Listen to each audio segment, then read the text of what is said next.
A lot has changed in the town of Whopperburg. Sheriff Honest John has left to go clean up another town. So there's a new sheriff in town. Join us as we follow the new adventures of Sheriff Rusty Trusty. In this week's episode, Sheriff Rusty Trusty takes Henry to talk to the mayor of Whopperburg. And Henry learns that even when no one else is looking, you still need to obey. You remind me of my grandma. Hey, morning, Henry. Good morning. Since this is the last day you have with me, I gotta ask, is there any other way you've been disobeying folks? Sort of. What do you mean? Well, the person doesn't exactly know about it, so I'm not sure it counts. Well, tell me what happened. My mom told me to sweep the back porch, but I didn't do it. Mom never found out about it, so it's not really disobeying, is it? I'm afraid it is. Your mom told you to sweep the back porch, right? Yeah. Did you do it? No. That means you're still disobeying her, even if she didn't know about it.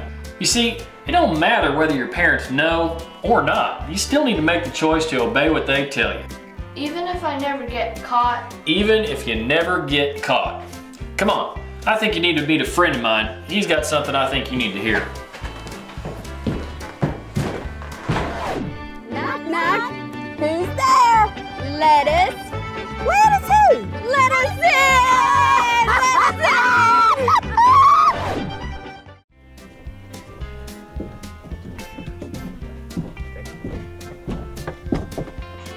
Where are we? We're in the office of a very important person here in the town of Whopperburg. Oh, hey Mayor Webb. Thanks for seeing us today. This here's my friend Henry. Hi, Henry. Hi, Mayor. Have a seat. What can I do for y'all today? Well, I was wondering if you could tell Henry the story about your brother Arthur. Poor Arthur. He used to be mayor of this town, you know. That is, until he got caught disobeying the law. You see, my brother loved nice things. He liked his nice clothes, and his nice hair, even his nice shoes. Now that ain't too bad of a thing, except my brother didn't exactly have the money for all those things. So he started stealing money from the town fund. He thought because he was a mayor, he'd get away with disobeying the law. And for a while, he did. But my poor brother forgot one thing. God knew what he was doing. And eventually, my brother got caught. In fact, it was Rusty Trusty here that caught him. Trusty was only a deputy then, and now, my brother is spending some quality time in jail. Now, when I became mayor, I decided to obey the law, even if no one else is looking. Not because I don't want to get caught, but because it's the right thing to do. Because God knows when I'm disobeying the law, even if no one else does. You see, Henry, you should obey your parents even when they ain't around. Just like Mayor Webb here has to obey the laws of this town when nobody's looking. I understand. Good. Let's go see our friend Ike and see if he's got a Bible story for us.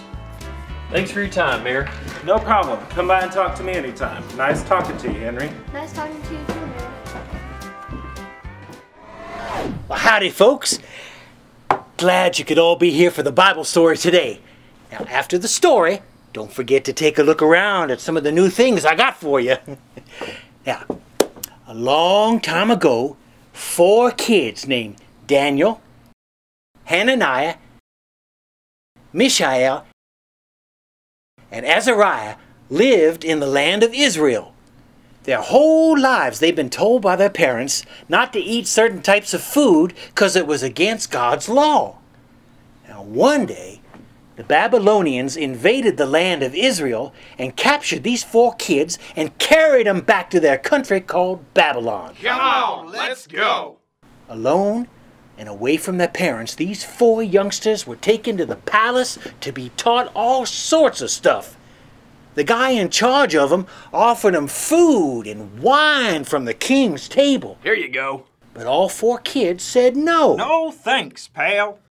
They chose to obey God's laws and what their parents told them. So Daniel, well, he told the guy in charge, give us some vegetables and water for 10 days, and at the end of 10 days, see how we compare to all those other fellas eating the king's food. Well, wouldn't you know it? At the end of those 10 days, those 4 kids looked healthier and stronger than all the rest. Look how healthy and strong we look. Yeah, I know. From then on, the guy in charge allowed all 4 kids to eat the food their parents and God told them to eat. Now, I bet you're wondering what this has to do with all you folks out there. Well, you see, Daniel and his buddies obeyed even when no one else would know about it. Well, think about it. They were miles and miles from home, taken away from their parents. If they disobeyed God's law, no one from back home would know. But Daniel and his buddies realized that God knew about it. And that's all that mattered. You and me, well, we got to be like Daniel and his buddies. We got to make the choice to obey even when no one's around. Because God can see us. And we don't want to disappoint God. You see, God loves us. And it makes him sad to see us disobey him. Now, that's all I got, folks. Now step right up and see what I got for you today. Come on up here. Did you like Ike's story? Yeah. Good. Let's head on back to the jail. Knock, knock. Who's there? Water. Water who? What are you doing here?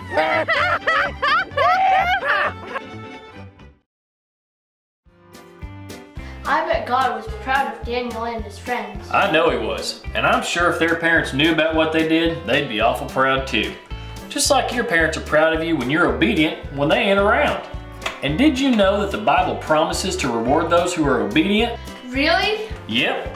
In Isaiah 1:19, it says that if you're willing and obedient, you'll eat the best from the land. Which basically means God will reward you. Well, looks like your mom's gonna be here any minute. Let's go on outside and wait for her. Okay. Well, howdy, kids. Y'all ready to go over the verse with me? Now, I'll say a part of it. Y'all repeat it after me. This crazy hair. Okay, Isaiah 1:19. If you are willing and obedient, you will eat from the best of the land.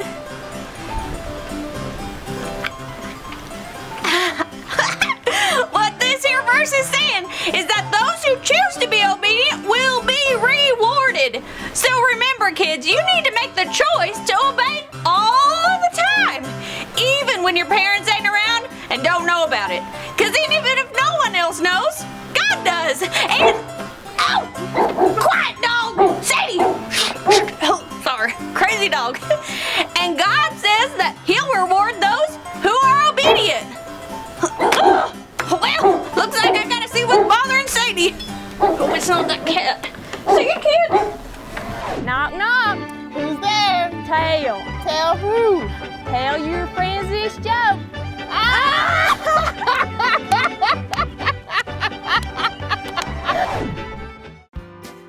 I hope you enjoyed hanging out with me, Henry. I did, Sheriff. I learned a lot about obeying. Good, glad to hear it. Now that you know what to do, choose what's true. Don't worry, Sheriff. I will. Henry, I hope you learned a thing or two these last couple of days. Don't worry, Mom. I did. You got a good boy there, Miss Lee. I know. Thanks for spending time with him. Not a problem. Bye, Sheriff. Bye, Sheriff. Thanks for everything. See y'all later. Howdy, kids! Ma Jones here to go over the phrase for the day. Now I'll say it. Y'all repeat it after me. Y'all know what to do. So choose what's true. All of you kids out there have learned that you need to choose to obey. Because even if no one else knows that you're disobeying, God does. And even if you give it away with it for a while, you're gonna eventually get caught. Just like Mayor Webb's no good brother Arthur. Plus, God promises to reward those who are obedient. So why wouldn't you want to obey? Oh, and don't forget to read the verses on your bookmark. They'll encourage you to obey, even when no one else is looking. Now y'all know what to do, so get out there and choose what's true. I hear you've been doing a better job at obeying, so I thought I'd get you this here junior deputy badge. Wow, thanks, Sheriff. What do you say we walk around this here town of Whopperburg and see what's going on?